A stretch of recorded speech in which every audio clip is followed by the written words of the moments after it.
এই সেক্টরটাকে ধ্বংস করার পায়তারা চলছে। আমি যে শুধু মাত্র ইউটিউবার তা কিন্তু না, মুরগি গাছে উঠে থাকতো, আমি লগি দিয়ে ঘাওয়া ঘাওয়া মুরগি পালতাম। এই সেক্টরের জন্য আমি কিনা করেছি, যেটা আমার লজ্জা লাগে যে এই সেক্টরের মধ্যেও এত বেয়াদব আছে।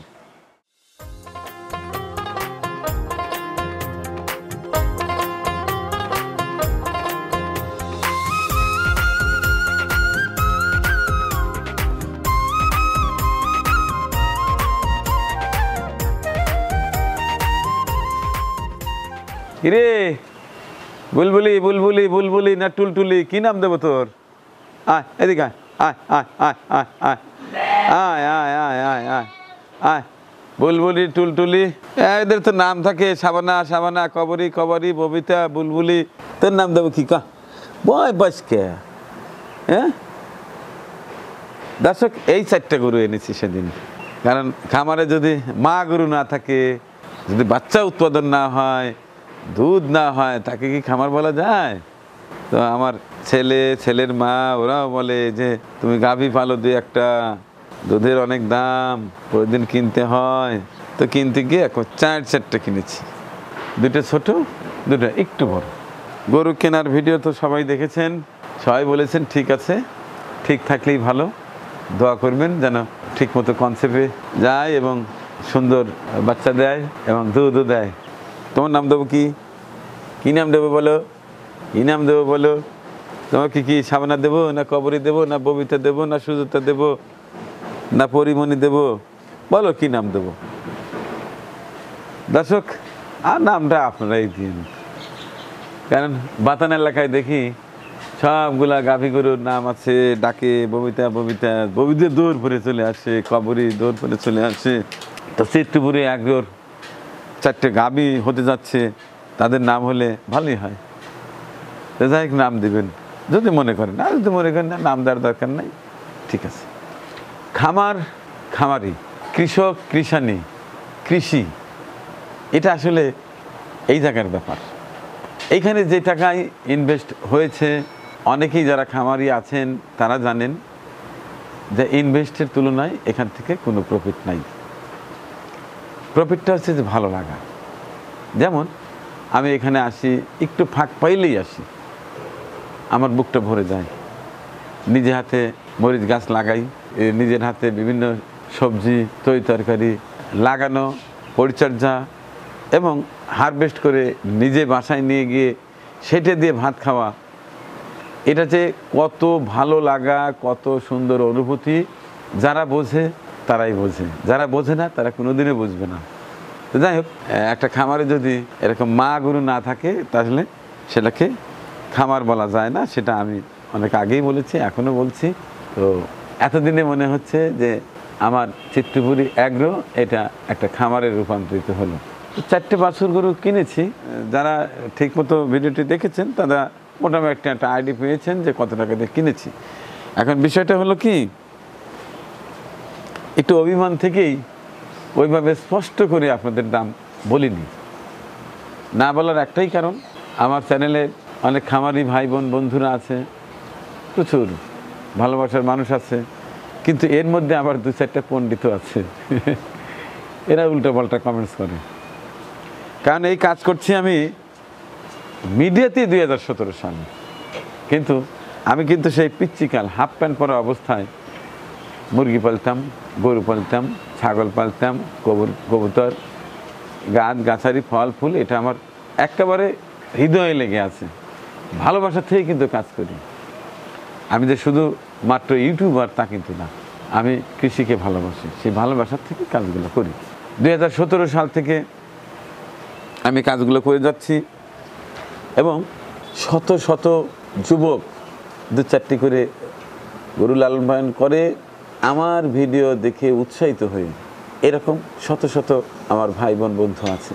তারা মাঝে মধ্যে যখন ফোন দেয় তখন বুকটা ভরে যায়। এর মধ্যে অনেকে আছে যারা না জেনে না বুঝে খামার করে ফেলে, তারা হয়তো ভালো করতে পারে না। যেমন আমি এত জানার পরে, এত বোঝার পরেও কিন্তু এখনও কিন্তু তেমন একটা লাভের মুখ আমি দেখতে পাইনি। স্বীকার করতে দোষ নেই, তবে চেষ্টা করে যাচ্ছি। কিছু কিছু ভিডিও দেখে কিছু কিছু মানুষ কমেন্টস করে, তাদের কমেন্টসে বুকটা ভেঙে যায়। এই সেক্টরের জন্য আমি কী না করেছি।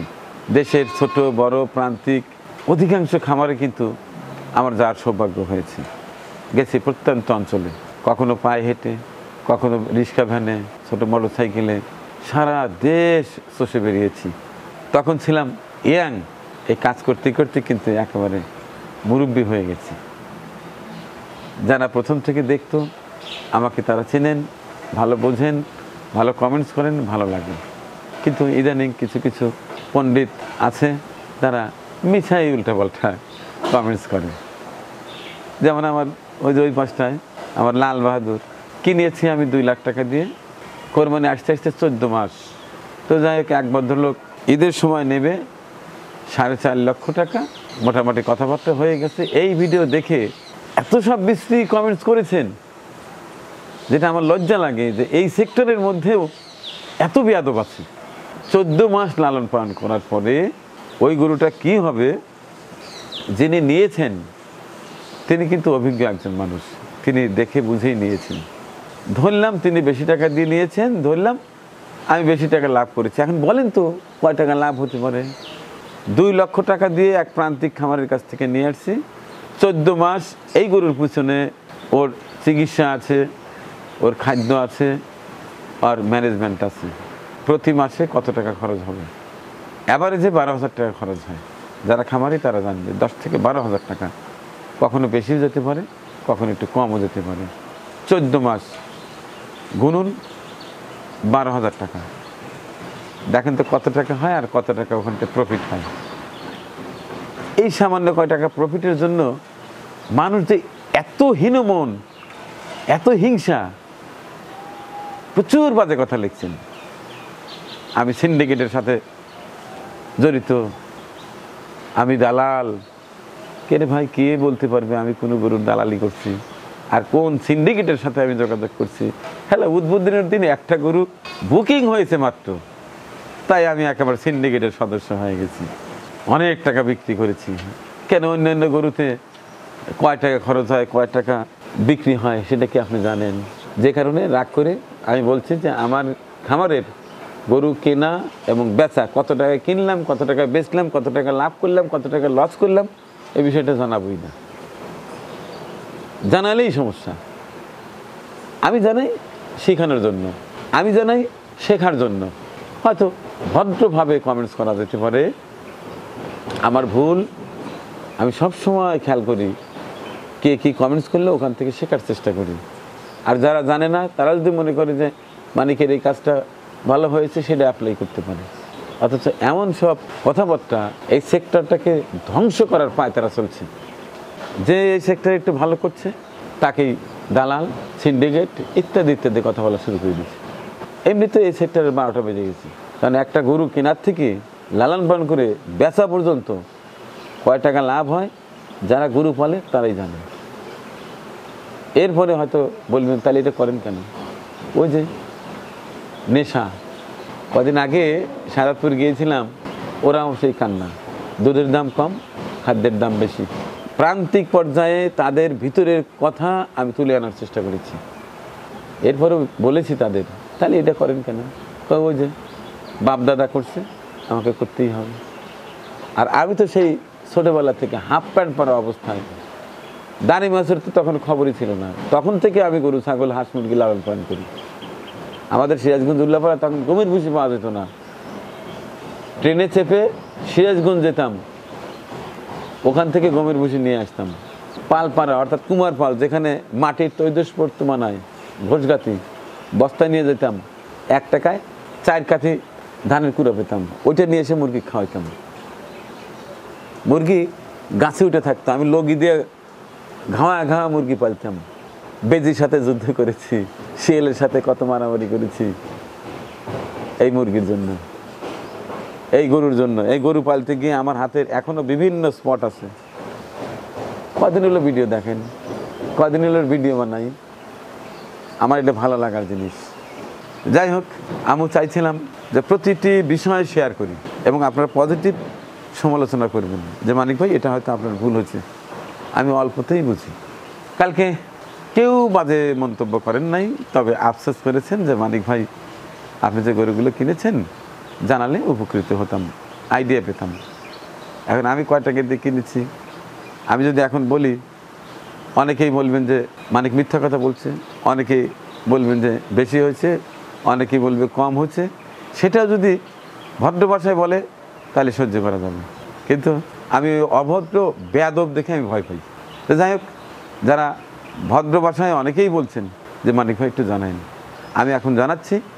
ওই পাশটায় আছে ছোট দুইটা, এই দুইটা পার পিস 85,000 টাকার নিচে দেবেই না।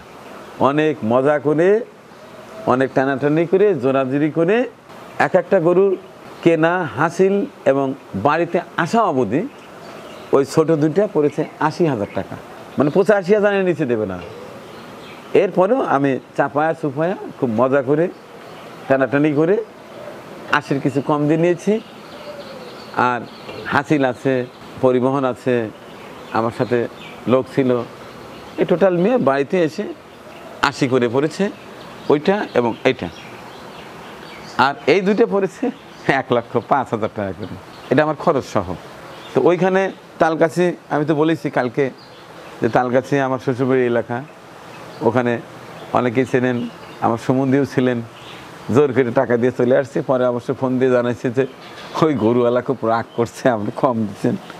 বললাম দিছি তো দিছি, দেয় যদি দুধ হয় দাওয়াত দিয়ে নিয়ে এসে খাওয়াই দেবো। তো যাই হোক, এই যে গরুটা দেখতে পাচ্ছেন, এটা আমার খামারে আসার পরে 5,000 টাকা পড়ছে, 1,05,000। অভিজ্ঞজনরা জানাবেন ভদ্র ভাষায় আমি বেশি দিয়েছি কি কম দিয়েছি। যাই হোক, সেটা না জানালেও চলবে। আমি ঠকলে ঠকেছি, জিতলে জিতেছি। এটাও 1,05,000 আমার খামারে এসে পৌঁছেছি। কারণ বিশ্বাস করা না করা সেটা আপনাদের ব্যাপার, আমার কিচ্ছু যায় আসে না। অনেকেই বলবে যে মানিক মিথ্যা কথা বলতেছে, মানিক মিথ্যা কথা বলে না। এটাও ওই একই দাম, 1,05,000 টাকা এই খামারে এসে আমার হিসাব আনতে পড়েছে।